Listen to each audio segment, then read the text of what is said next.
Hi everyone, this is the lecture for the color harmony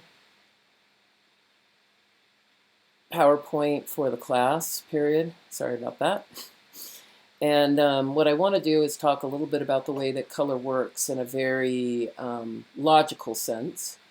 We typically look at something such as a color wheel, and this is an example. There are many examples of color wheels, but this is a great one right here that shows a traditional color wheel.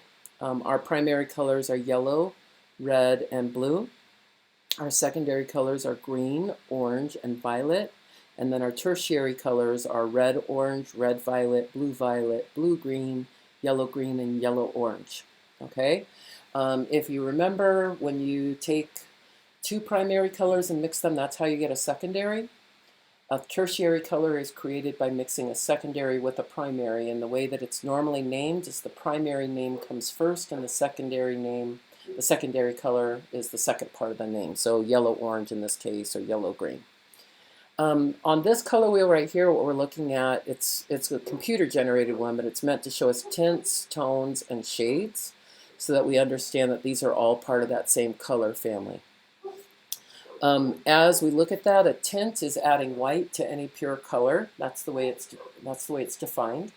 A shade is adding black to any pure color. If you've had me before, you know that sometimes adding black to a color actually really changes its color family. And so we might actually add a different color to try and create a shade of that color if we want to stay in the same color family. But that's the basic idea. A shade is a dark version of that pure color. A tone is adding gray to a pure color. And if you think about the reason for adding gray to a color, it's to basically desaturate it. Okay? We have lots of different color harmonies, and the people that really spend a lot of time studying these are the people within interior design. And they look at how color harmonies can affect the feeling in a room or within a building, and how they can create a certain type of feeling for that room or building, and then how to continue that color harmony in a way that creates a sense of balance. And usually it's an asymmetrical balance where one color might be emphasized over other colors. But it's a way that they create a certain mood or feeling and a sense of what they want that building to convey to people that enter that building. So a monochromatic is our simplest, basically, color harmony, and it's basically just using one color along with the tints, tones, and shades of that color. With a monochromatic, the goods and the bads. So one of the things is it's really easy to create a monochromatic color harmony, and everything within a monochromatic color harmony tends to go together. There's a lot of unity within a monochromatic harmony, but it can really be difficult to achieve enough contrast to create an interesting composition. You have to create the contrast by using the tints and the shades, and then really desaturating areas of it. It's pretty much mandatory, otherwise you're just going to end up with something that it's all one color. This is kind of one idea of a color harmony, and the reason that I use this, because some people might look at it and go that this isn't monochromatic. And the thing to understand as I show you these different paintings is that there are different ways of interpreting them, because I don't necessarily think that, like, Van Gogh was creating the painting and saying, I'm going to do a monochromatic color harmony. I think he just basically was focusing in a certain direction and ended up staying in that certain direction. But all of these paintings might have a variance that they maybe could be pushed into a different color harmony as well, especially as we get to the more complex color harmonies. But I'm using them as examples to kind of show where I felt like the strongest sense of that color harmony was conveyed. So in this one right here, we've got a monochromatic color harmony because it's basically a yellow or a yellow-orange. And then that yellow-orange, we've got tints of it, and then we've got shades of it, where he's mixed black in with that yellow-orange. We've got all the way from white to black, and then variations in between, where this basically feels like yellow mixed with black. And that's why I interpreted this more as monochromatic. An analogous color harmony is where you pick 2 or 3 colors that are next to each other on the color wheel. And that can have a lot of advantages as far as it gives you a little bit more to work with than a monochromatic, but it does create a lot of unity because the colors mix well together. So it's very harmonious. You need to make sure that you still have enough contrast, similar to the monochromatic. You typically, and this is going to happen with many of these color harmonies, you're going to choose one color that dominates, a second to support, and a third color as an accent. You use a lot of tints, tones, and shades, and translate tones as being desaturated versions of that color. So you use a lot of tints, tones, and shades for the variation. This is one that I felt like by Monet that was an analogous composition. It's primarily blue. It's got green as a secondary color, and then it's got this violet color as an accent color. And then you can see there's a lot of kind of tints of the colors in here, shades of the colors, and so on. This is another one by Monet that I felt like was probably the closest to being an analogous composition. It's primarily the greens. It's got warm and cool versions of the greens, but it's basically the greens, and then it's got blue here. So it's basically using green, yellow, green, and blue, or maybe it's blue, green, green, and blue, I don't know. But whatever the case, it's basically fairly much an analogous composition. Tiny bits of violets in here as kind of accents. This is one by Cezanne that I would say is primarily an analogous composition because it's primarily the blues, the greens, a little bit of yellow-green in there. So a dyad is two colors that are not right next to each other. It's basically taking an analogous composition and getting rid of the color that's in between the two other colors. Okay, so they're two colors very close to each other on the color wheel with just one separation. It might be two tertiary colors, it might be a primary and a secondary, whatever it is, and then it's going to be the variations of those colors. It offers a little bit more contrast because you're missing that connecting color in between, but it still remains in harmony very easily. There's less of a need to use the tints, tones, and shades, but if it's handled really nicely, it can be very beautiful still. And a lot of times you can do it very saturated or unsaturated, and it still will make a nice composition. This is one that I kind of felt like was primarily a dyad because what I see is kind of the blue-green and then the yellow-green. And it's missing a lot of the main like green in the middle. I felt like this one is one. And this one you could also say is analogous because it does have a lot of the blues as well. But I felt like it was a great way of kind of showing that blue-green area, the very cool blue-green, and then the very warm yellow-green. This is another one I thought of as being the dyad because it's primarily the yellow and the green, and it's missing a lot of the strong like yellow-green in between. Complementary. So complementary is a great composition for creating a difference between the colors, for creating a strong sense of opposition between two colors, because if we know what we know about complements is that they basically tend to make each other show up even better. And if we mix them together, then they tend to gray each other out because they're basically colors that are opposite to each other on the color wheel. The problem with that high contrast is it creates so much vibrancy that sometimes the painting can feel very like unsettling or harsh, and it's not very relaxing to look at. If you want something to work out, to stand out really well, then it can really help to make the majority of your painting in a certain color and then to choose that small detail to be in its complement. A lot of times the way to handle this kind of composition is to use tints and shades primarily and desaturated versions of the color, and that can help make it work a little bit better where it's not so jarring, but it has a pleasant sense of the two colors playing against each other. This is kind of a strong version of a complementary color scheme, I felt like, and obviously it's got so much yellow you could interpret it in another way, but I feel like what really stands out to me is the green versus the red. And I think using these strong saturated colors kind of gives the effect that Monet was after within this painting, where he wanted that sense of like the flames and the brilliantness of what happens within that garden.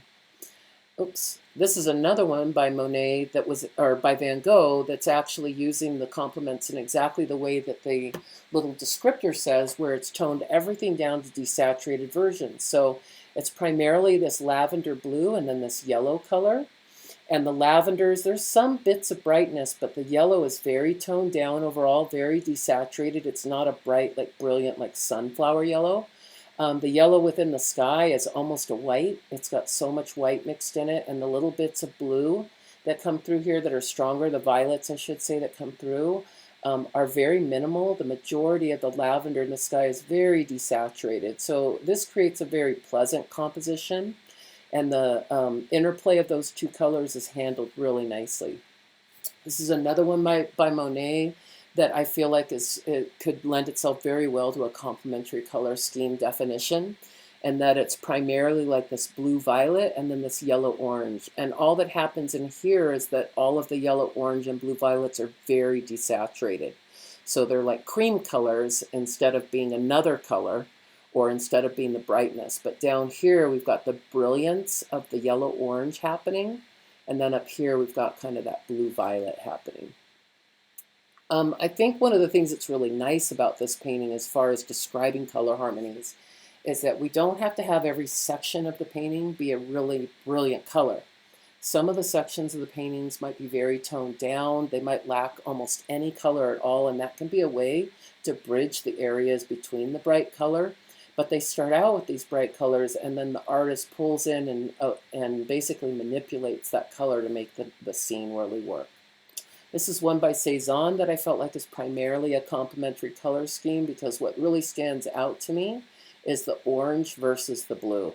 And so these bars of orange against the blue background and so on is primarily the strong part of this composition. And this is another one by Cezanne. Yes, it has other colors, but I feel like what's really standing out as the accents within here is the green versus the red. And one of the ways that he really made this work is by super desaturation colors on everything else.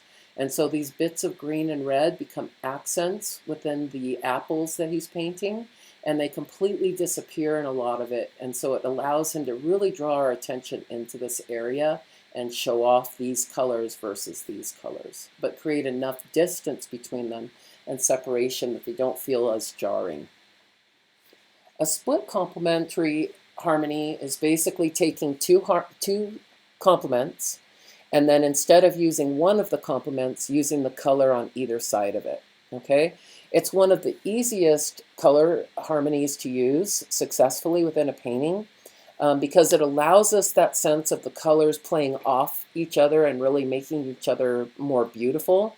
But it's also a little bit more controllable than picking the color that's the absolute complement and that is very jarring against that first color. And remember, you're always using the tints, tones, and shades of these colors as well.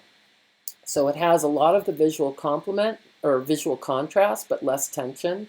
It's the easiest to work with successfully, and it's the one that I see students use the most often in their paintings really well. This is a good example of a split complement. This is one of my favorite paintings by Van Gogh, and I think it's because it's got such beautiful color as far as like the greens and the blues, and then that orange that's down here on the floor becomes a really nice balance to the greens and blues that I see, and that's kind of how I interpret it as this complement. It's not roughly, it's not like exactly straight, and I will admit that. I feel like it's kind of a blue-green, and then it's a yellow-green, and so and then this is kind of a red-orange, right? So it's not exactly a complement, but it's very close, or a split complement, I should say, but it's very close, and the way that the colors interact is really nice. This is another one by Van Gogh, and Van Gogh used a lot of these like complementary or split complementary type of patterns within his paintings. It's part of the reason why they feel so colorful and vibrant to us a lot of the time. So in this one, I feel like he's got a red-orange and a yellow-orange, and then he's got the blue, right? So he's taken out the regular straight orange for the most part, and he's using these two colors and then the blue. This is one by Monet that reads to me as being a little bit more of a split complement, because I see this red tone, which is used very much like an accent color along with the pinks that he makes from the red tone and the pinks back here. But then primarily the painting is in this blue and in this green. Here's another one by Van Gogh.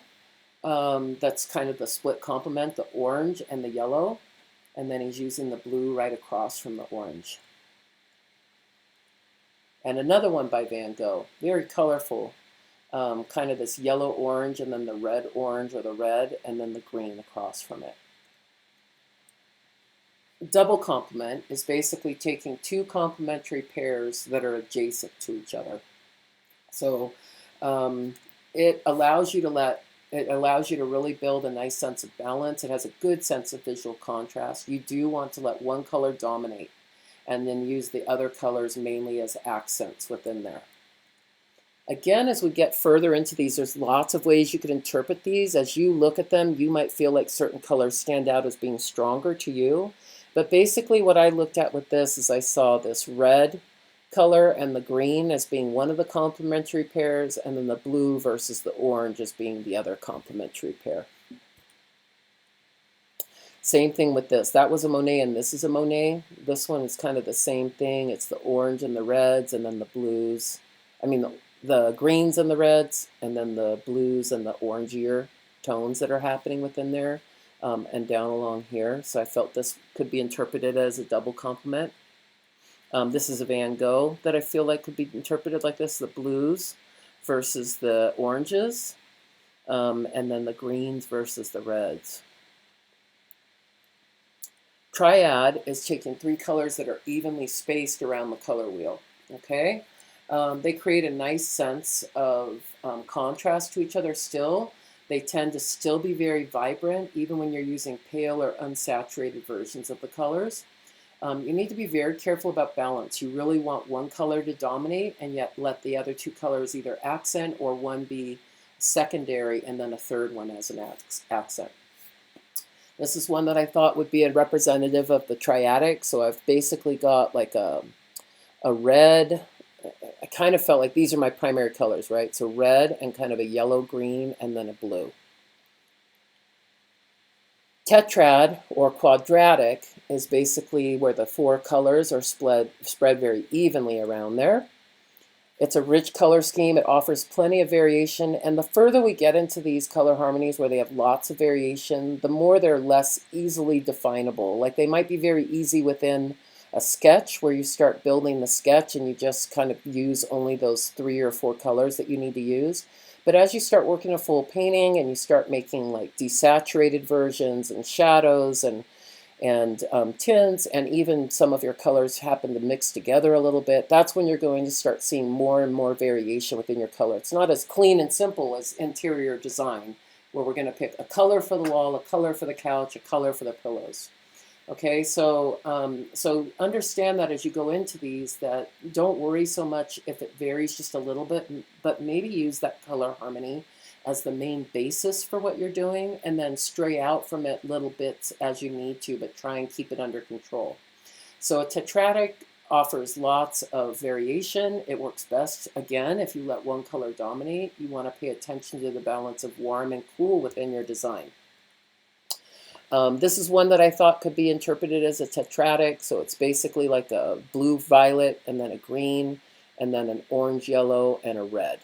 And this red is used very minimally, but the way it's surrounded with all of this cool, it really allows these warm bits of the red and the red-orange up here to really stand out against these larger 2/3 of the painting cool areas. This is another one. This is a Monet right here that I felt like could be explained as a tetradic composition primarily. It's got the greens, the blue violets, the red violets, and the reds. So the next thing I want to show you are some of the examples from this project. And this project is a 2-part project. It basically includes a part 1, which is it's your painting number 2 for the class, and it's doing a master copy.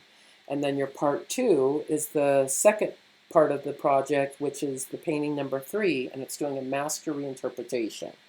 And the idea is that when you do the master copy, that you should be copying it as close to the original as you can get, mimicking the technique, mimicking the colors of the master, trying to come up with a painting that feels like you copied that master, and it feels very derivative of that master. And the reason is so that you can take in as much of that master's style, color choices, and so on, which are much more modern than some of the classical work that we've done in the past.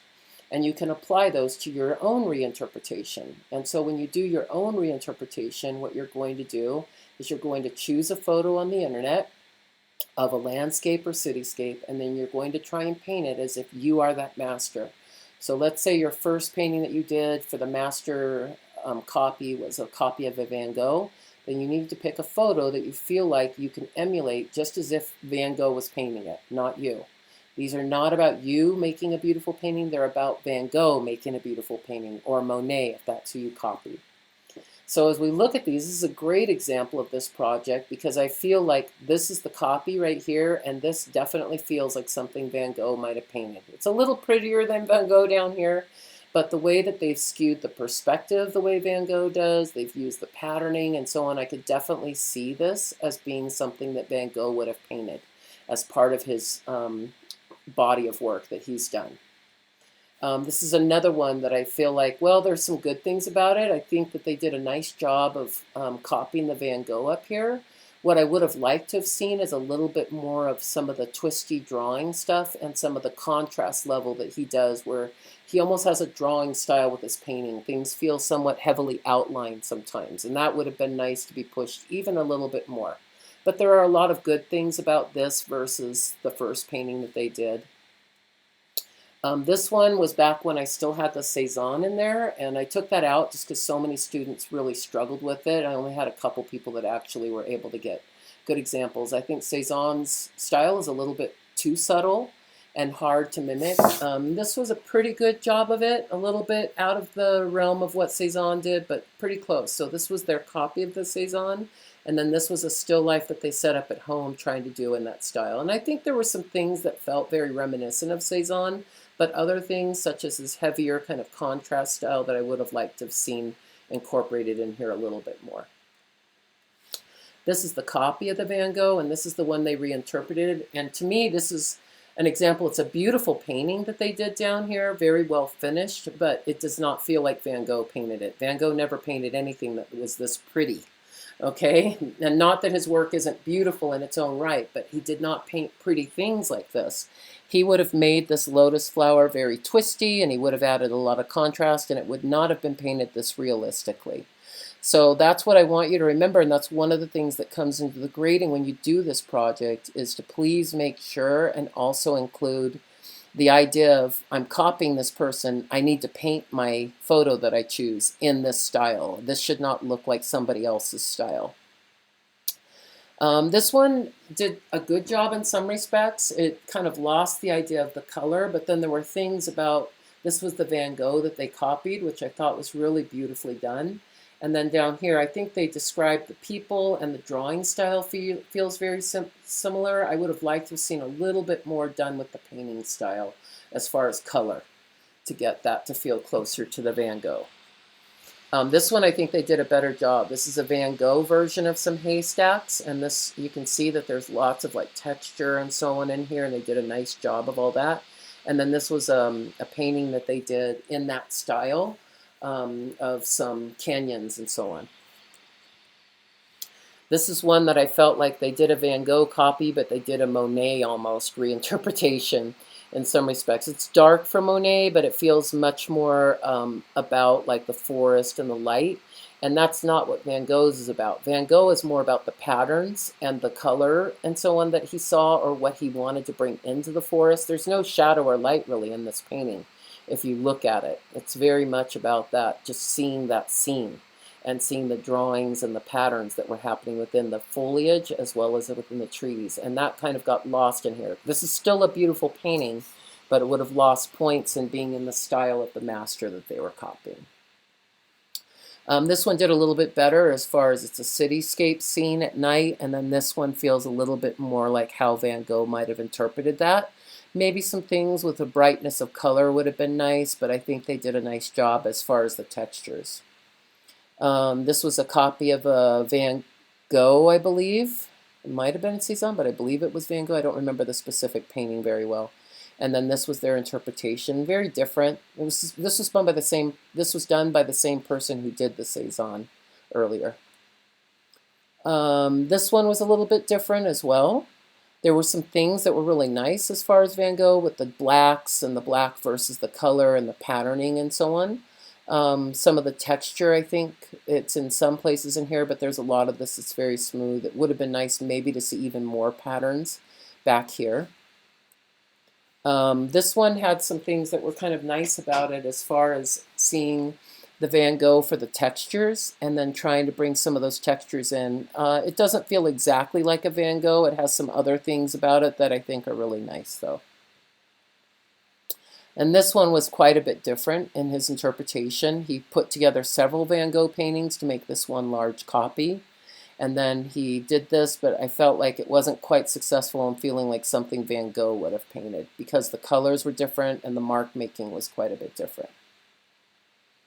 This one did a little bit better. I think one of the things, this was really great as far as the texture, and I think one of the things that would have been nice with this is maybe a little bit more experimentation of color within the tree branches, like maybe bringing in a little bit more oranges and violets within here.